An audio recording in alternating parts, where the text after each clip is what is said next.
It's a Ross Tucker football podcast.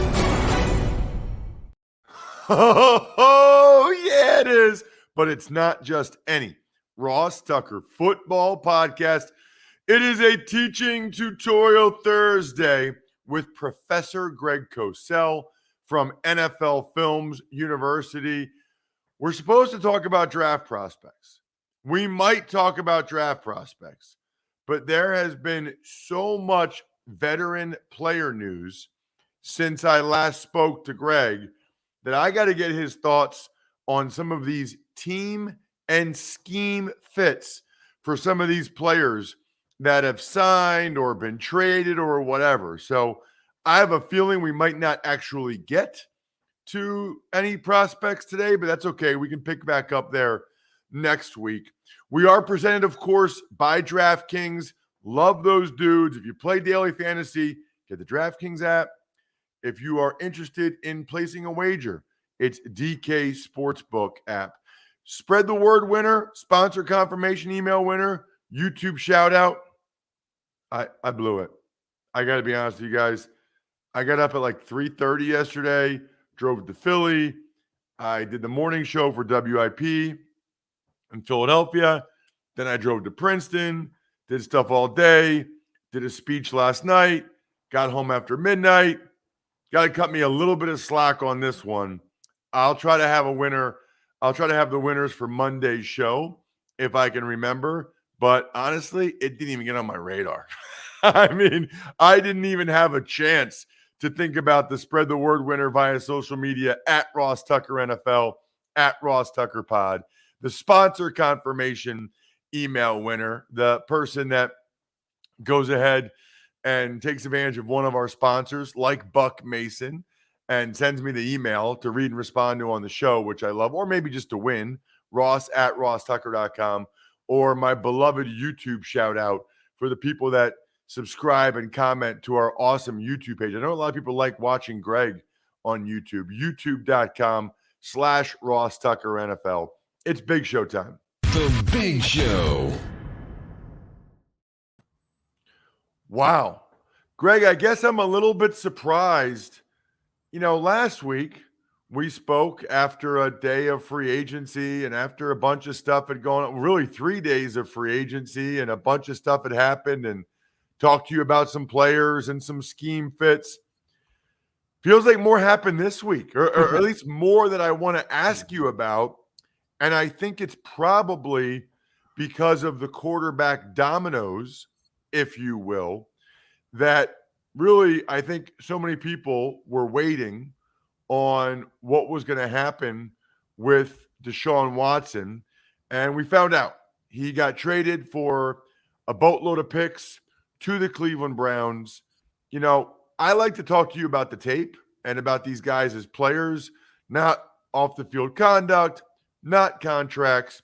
So he didn't play this past year, Greg. No. So refresh our memory on just how good Deshaun Watson was in 2019, 2020, and I guess where you can really lend your expertise, how you see him in Kevin Stefanski's offense. Because I kind of feel like with a lot of the play action and boot stuff that Stefanski loves to do, he's probably salivating over having someone that has the athletic ability that Watson does to really, I think, you know, on those bootlegs and some of that stuff, he can really press the edge and put the defense in a bind.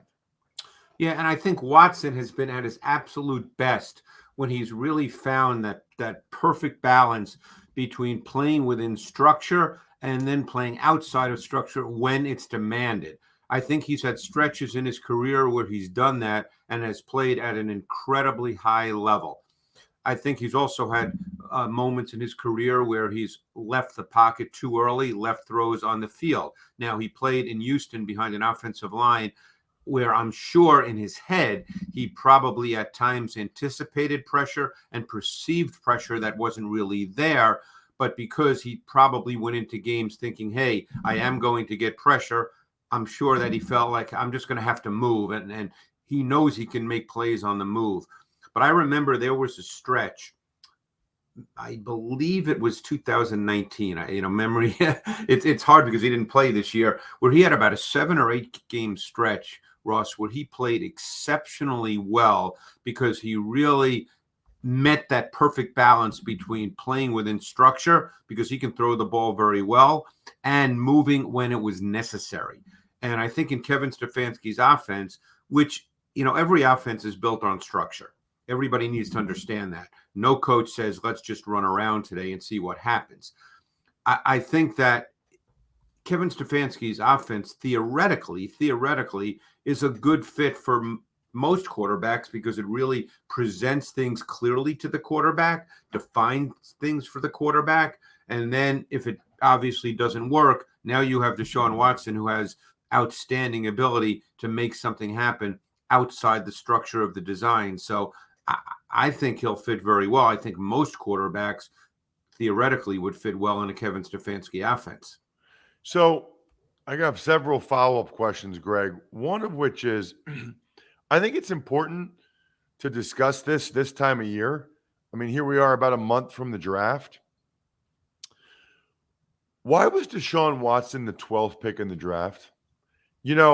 With guys like Watson and Mahomes, Greg, you go back and you're like, why? What happened? And I think it's important that we discuss these things, because this year, none of these draft picks people are that excited about in terms of quarterbacks. And there's talk that none of them should go in the first, whatever, right? Whether it's Malik Willis or Kenny Pickett, it doesn't matter. What matters is that, when Deshaun Watson came out in the draft, he didn't go till the 12th pick. And I guess I'm curious as to what the knocks were against him. What year did he come out? Do you remember? I'd have to look that up real quick. 2017. He came out in 2017? Yes. All right. Yeah, he came out in 2017. And I guess he had so much success at Clemson, winning national championships, going to national championships, starting 3 years, that I remember being surprised that there were other guys, ranked ahead of him, and that he wasn't considered like a consensus number one type guy. And if you don't have it in front of you, Greg, it's fine. I guess I'm just surprised. No, I pulled up my notes and just to see what I said at the time. And it's funny because I did say a very fine balance between Watson playing from the pocket and leaving the pocket too soon. I said that based on his Clemson tape. I said that was a critical determination as he transitions to the NFL. I thought, studying his tape in college, that there were questions about consistent accuracy and ball placement. I thought that he would have to be more accurate on a consistent basis at the NFL level, which I think as his career has progressed, he's become. I think there were questions about his ability to really drive the football, and I think he's done that well. I think every quarterback that comes out of Clemson, there's always a concern that you don't see quarterbacks play in contested, muddied pockets because of the nature of that college offense. And, I think a lot of people had a concern that he may not be a true building block foundational quarterback because of some of those concerns. And obviously he's alleviated all that, and he's improved, and he's become a really, really good NFL quarterback. But I think there were definite concerns, just as there were with Patrick Mahomes. So, just because a guy ends up playing well, a lot goes into that. There's many, many variables. Once you have access to the results, it's easy to look back. Yeah, no, that's why I was curious. I'm glad you were able to pull up your notes. That's interesting about driving the ball and accuracy. Those are things I think he's done pretty well for the most part, that he's been able to improve on. What about the Texans, Greg? They do not seem inclined to really get any other quarterback. They didn't want Baker Mayfield back in a trade from Cleveland. Yep. They seem pretty, I don't know, I guess the word's content, at least for now, with Davis Mills. I know we've talked about him in the past. Yeah. What are your thoughts on Davis Mills? I thought his tape was pretty good this year. Don't forget, he did not play on a good team. He played behind an offensive line that I don't have the 5 names right in front of me that started the final 6-7 games of the year, but Tunsil was injured, so he was not one of those 5, and he'll be back. And those 5 names people would not know. As I said, I can't even remember right now. So I think he acquitted himself well. I think he showed positive traits.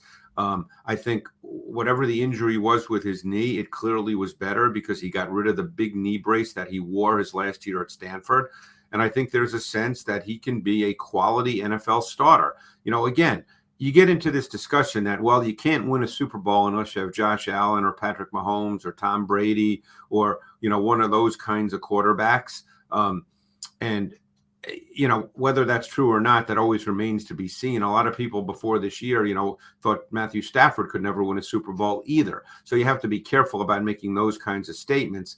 But, Davis Mills throws the ball well. He's a big kid. He's got enough mobility. And they feel, I'm sure, that as they can improve their team and they have a ton of draft choices, that he can line up and play. You could argue that there were stretches this year in which he was better than Mac Jones. So they feel that he can line up and play quarterback for them, and that's not a pressing need in terms of giving up capital to get a quarterback. I mentioned Mayfield, Greg, and before we move on to Matt Ryan or some other people, since we were talking about the trade to Cleveland, I did want to get your thoughts on Mayfield.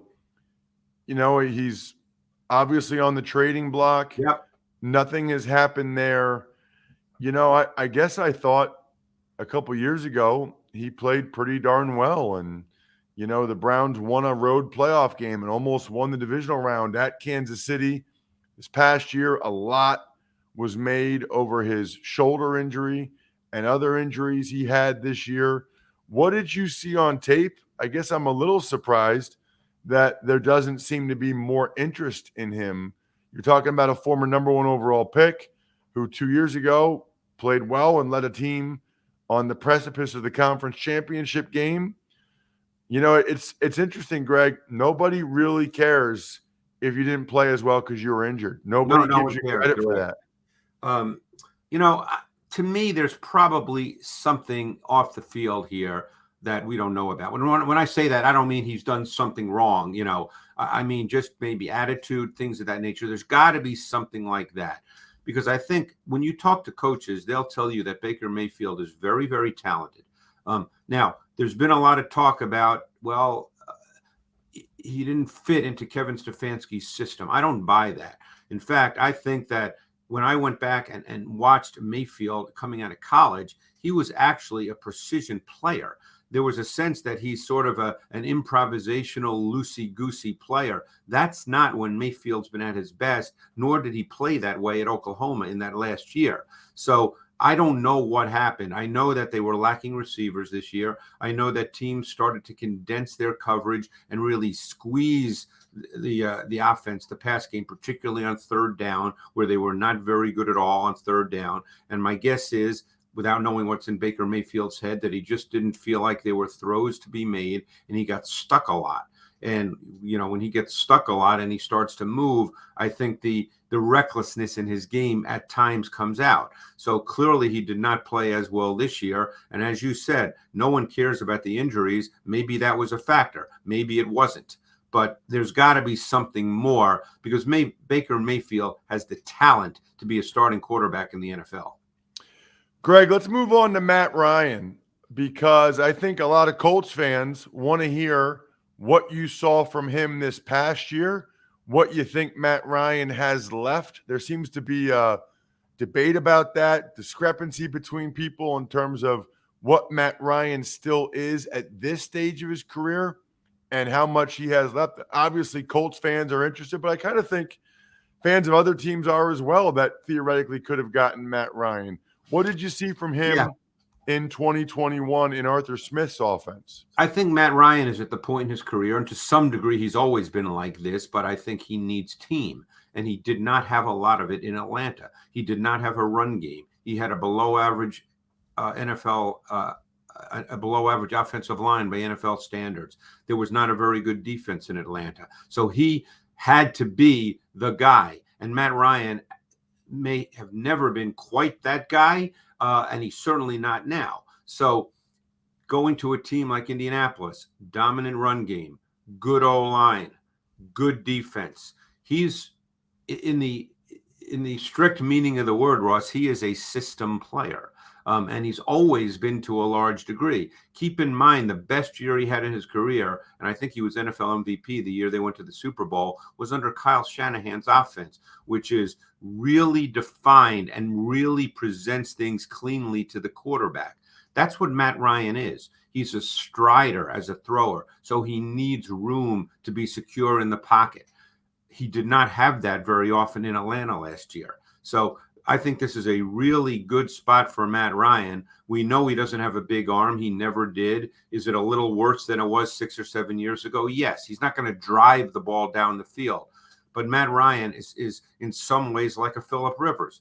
He understands everything that's going on. He often wins before the snap of the ball. He's not going to make wow throws, but he's going to execute your offense. He's an executor. He's a ball distributor, and he'll be the same guy snap after snap after snap.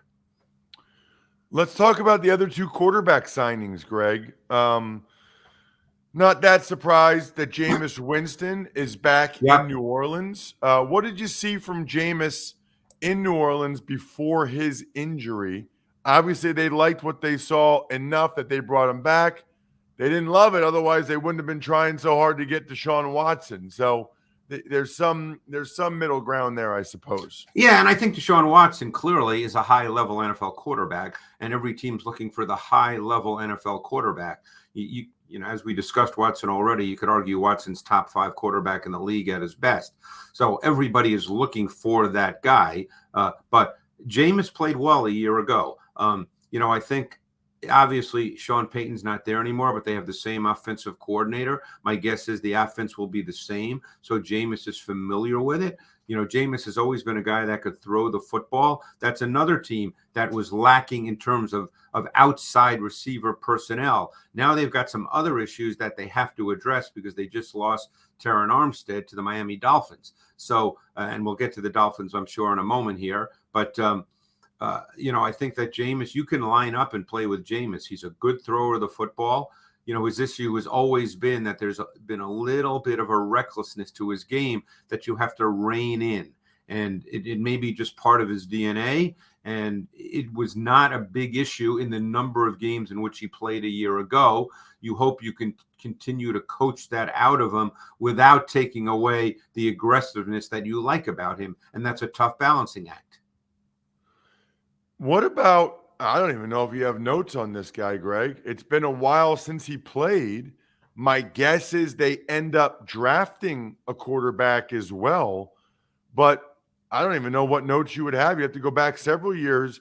What do you think Arthur Smith sees in Marcus Mariota, bringing him to Atlanta, where it appears to me like he'll be the starter pending a draft pick would be my guess.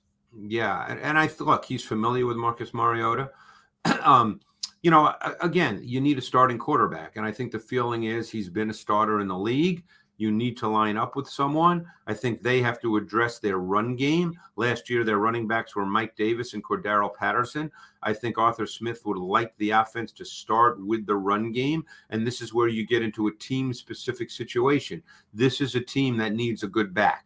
They need to be able to run the ball and have Marcus Mariota play action pass game, the play action boot game, get the designed run element into the offense with Mariota. He can do that. You want to define the throws for him because I think Mariota's always struggled a bit to work the middle of the field where there's a lot of bodies. So you really have to define it. But he's been a starter in the league, certainly not a poor one. Obviously, the league decided he was not quite good enough to be the guy, but it's the same situation with Mitchell Trubisky. A year ago, the league told Mitchell Trubisky he wasn't good enough to be a starter. This year, the league's decided, Pittsburgh decided that, you know what, he's good enough to be our starter. Arthur Smith is in the same situation. The league has kind of said that Marcus Mariota is not quite good enough, but when you need a quarterback, you need a quarterback, Ross. Exactly. And when you need a receiver, you need a receiver. Let's get to the biggest news, Greg, which I think I'm saving for last. I don't know if it's the biggest news. It's the most recent. It happened last night. the Kansas City Chiefs trading Tyreek Hill to the Miami Dolphins. We got to talk about it from both sides, Greg. Let's talk about it first from the Dolphins side, why you think they did this, how you think he fits in Mike McDaniel's offense. Well, Mike McDaniel clearly wants speed because not only do they have Waddle, who's been there, they signed Hill, they signed Raheem Mostert, they also signed Chase Edmonds. So Mike McDaniel wants speed. And I think he understands a couple of things. You have to play to your quarterback, okay? So they have a quarterback in Tua who's a limited player. So now you have to surround him with the opportunity to create big explosive plays because that's what this league has become when it comes to offense. So now in the run game, theoretically, you have a back in Mostert. He can create big explosive plays. Now you have two wide receivers who can take short passes and turn them into long gains and touchdowns. And that's the kind of quarterback Tua is. Tua is a rhythmic quarterback. He's very much an RPO quarterback, which, of course, Tyreek Hill is familiar with. They did a number of RPO concepts in Kansas City. Waddle has been there, so he knows what Tua is, and they featured RPOs anyway with the previous coaching staff because what everybody has found out who's coached Tua is that he's purely a timing rhythm thrower. The ball needs to come out. But now you can also orchestrate and manufacture and scheme some big play shot plays because that's what you're looking for. You have two receivers that can run, so you can do that because you've got the run game element, which will dictate certain things about how the defense lines up, and you know that from your film study going in. So I think that ultimately, that's what their offense will look like. Tua is not Patrick Mahomes. He's not going to sit in the pocket and drive the ball down the field late in the down. That's not going to happen. But Hill and Waddle will be players that can catch slant routes off RPO action, glance routes, and take it to the house. And that's what their offense will look like in addition to schemed shot plays. Greg, what about for Kansas City? I think Chiefs fans are stunned based on social media. Some Chiefs players are stunned. It's kind of hard to picture that offense without him. He's been such a big part of it. Yeah. Well, he's the fastest receiver in the league. And obviously because of Mahomes' throwing ability and arm talent, Mahomes could take him down the field. Like I said, that won't really happen in Miami, not in the same way. So now Kansas City, I'm sure, will address the wide receiver position in the draft. They obviously have more draft choices. You can always find receivers. I'm not suggesting there's 20 Tyreek Hills out there. There are not. But there are speed receivers in this draft if they're interested in a speed receiver. So we'll see what Kansas City does. I doubt Kansas City will all of a sudden become a run-first team, Russ. That's not Andy Reid. So they'll find a receiver or two, and they'll probably run a very similar offense, and they'll figure it out. To me, the trade was a surprise because it wasn't really talked about before it happened. Did you know Tyreek Hill was going to be on the trading block? Nope. I didn't know it at all until I read it like about an hour before it happened, and then all of a sudden he was gone. Yeah, it's funny how that happens, right? Check this man out on social media at Greg Cosell. We'll get to some college prospects next week, but there was just too much to discuss with Greg today that was more pressing. Greg, you are the man. Thank you as always. All right, thanks, Ross. Appreciate it. I appreciate Greg, and I appreciate Buck Mason. Their clothes, second to none. I ordered a bunch 3 or 4 weeks ago. Got them in. So cool. I have this jacket. I don't even know how to describe it. It's a gray pea coat jacket. It's amazing. Maybe I can read. Oh, I can tell you exactly what I got. So I got a couple of Pima curved hem Henley t-shirts that are awesome. I got a marled gray felted chore coat, which I love. A deep military Venice wash brushed loop back pants. Very cool that I needed. They just have a lot of awesome stuff there. They have all the essentials: jeans, shirts, jackets. It's nice to get a tailored look. I mean, it's like regular clothing that fits tailored, which is awesome. I'm telling you, once you try Buck Mason, they'll become your go-tos. Head over to buckmason.com/Ross and get a free t-shirt with your first order. That's buckmason.com/Ross to get a free t-shirt with your first order. buckmason.com/Ross. Tuck's Takes. Morning, Ross. Well, let's talk about that Tyreek Hill trade. He goes from the Chiefs to the Dolphins for 5 draft picks, a first, a second, and a fourth this year, plus a fourth and a sixth next year. And then he signs a deal that pays him $75 million in the first 3 years. Couple thoughts, Bri. Very surprised that the Chiefs did this. However, I think they realized that Tyreek Hill was going to be a problem. That Tyreek Hill wanted Devontae Adams money, DeAndre Hopkins money. He wanted it now. And I think the Chiefs thought, you know what? We're not going to be able to pay everyone at the very top of the market. And if you look, Patrick Mahomes kind of got paid at the top of the market, but kind of not. And then if you look at Travis Kelce, his deal's almost affordable. I mean, Travis Kelce, I think the Chiefs got for a steal. I think they were open to doing something big with Tyreek Hill. I think they were open to doing something real big.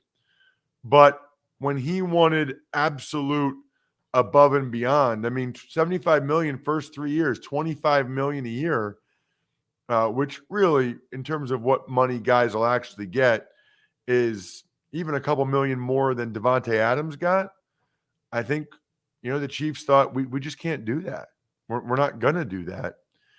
And if we can get 5 draft choices, a 1, a 2, a 4, a 4, and 6, we got to do that.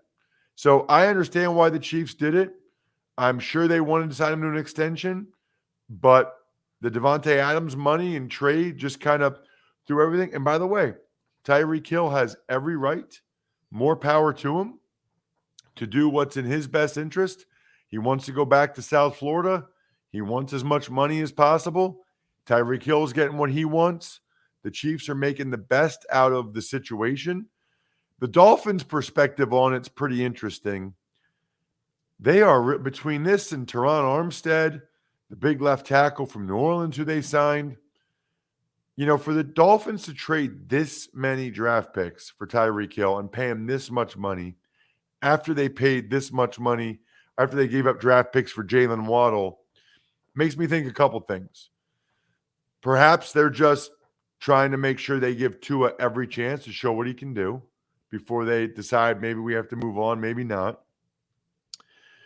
It almost feels like the move of a general manager who's sort of on the hot seat. And lastly,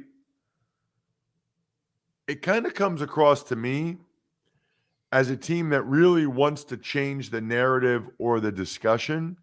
And maybe this is perhaps a little cynical. Maybe it's all football related, but it just feels like you get Tyreek Hill and you have a better year, that maybe people will talk about that more than they will the Brian Flores lawsuit. Maybe that has absolutely nothing to do with it, but it's a possibility. Let's put it that way. It's a possibility that is a part, not a big part, but maybe a part of this trade for the Dolphins. Tuck's Takes. As you mentioned, Dolphins not done with that deal. They also did Teron Armstead, signed him to a huge contract as well. Tremendous player, need position for the Dolphins. Problem is he's been banged up a lot. He's played through some injuries. He's missed games. And I think that was the hesitancy of some of the other teams to probably give Teron what he was looking for. The most important ability is availability. If they're going to be paying you, they want you out there. Tuck's Takes. Malcolm Butler's going back to the New England Patriots, $9 million to return. He's going back to New England. He's going back. Boy, I'm really butchering that, Bri. Who sings that? I'm going back to Cali. Cali, do you know? I don't know. If you did know, would you say, or do you prefer to leave me hanging? No, I wouldn't leave you hanging on this one. I just don't know. Now I got to look it up. I'm going back to Cali. Cali. I'm going back. Is that Biggie? Really? Yeah. Biggie Smalls. Wow. I didn't remember that. I do know that it's awkward that Malcolm Butler's going there because the last time he was with New England, they didn't play him in the Super Bowl, which is just bizarre.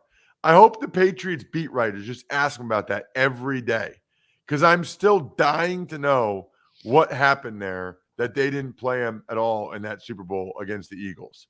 Fascinated by that. Tuck's Takes. And finally, the Green Bay Packers signed Jaron Reed among a number of other small moves around the league in the last couple of days. Well, Jaron Reed's a pretty good player. And so that's a nice pickup for the Packers. They want another more run-stuffing D tackle. The Giants signed Justin Ellis, a run-stuffing D tackle.